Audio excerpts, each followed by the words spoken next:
একদিন আগে একটা ভিডিও আপলোড করছিলাম, আপনারা এক একজনে এক এক কথা বলছেন, যে মনে হয়েছে আপনারা কত বড় মাপের একজন শিক্ষক যে আমার ভুল ধরছেন।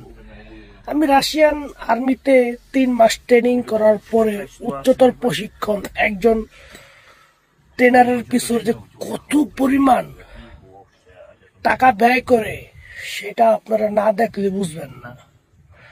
তো আপনারা বলছেন এইটা গ্রেনেড, এইটা এইটা এইটা এইটা, আপনি কি জানেন? দেখেন আপনারা দেখাই, এটা হচ্ছে AK-47।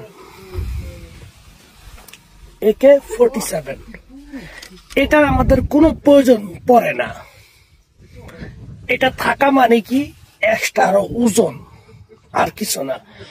কিন্তু আমি যে আপনাদের এর আগে একটা বুলেট দেখাইছি, এই বুলেটটা এটার মধ্যে একটা থাকে, আর লগে আর কি 2-3টা থাকে, এগুলো মাসে রাখে না, এটা একটা এক্সট্রা ভেজাল। কিন্তু এটা তখনই ব্যবহার করা হয় যখন দেখা যায় যে বুলেটের গুলি তো ছোট, কাজ করে না, ওইটা একটু মোটা, ওইটা গিয়া লাগলে সাথে সাথে মনে করেন যে ভাষ্ট হয়ে যায়। তো ওই হিসেবে আমরা এটা ব্যবহার করি। দ্বিতীয়বার আর কিছু না।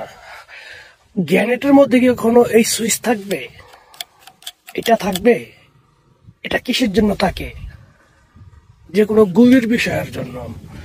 তারপরে AK-47, এই যে এটা আমরা লক করে রাখছি, দেখেন এই যে লক, এই যে লক অপশন, এটা খুললে গুলি আসবে, এটা যে ম্যাগাজিন, এই যে দেখছেন, এটা হচ্ছে AK-47 এর গুলি, আর এটা হচ্ছে ওই যে মোটা বুলেটের গুলি।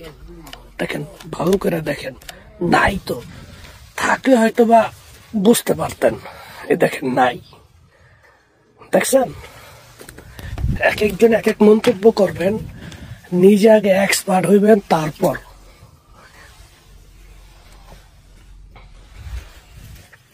বুঝতে পারছেন? করতাম না, শুধু আপনাদের বোঝানোর জন্য আর কি করছি। এই ট্রিগারটা হচ্ছে শুধুমাত্র AK-47 গুলি ব্যবহার করার জন্য, আর এই ট্রিগারটা হচ্ছে যখন কাছাকাছি অনেক বড় ড্রোন আইসা পড়ে, গুলিটা কাজ করে না, তখন আমরা এটা ব্যবহার করি। ঠিক আছে? তারপরও যদি আপনাদের মধ্যে কোনো বিভ্রান্তি থাকে, থাকতেই পারে, মন্তব্য করেন, উত্তর দেওয়ার চেষ্টা করুন। ঠিক আছে?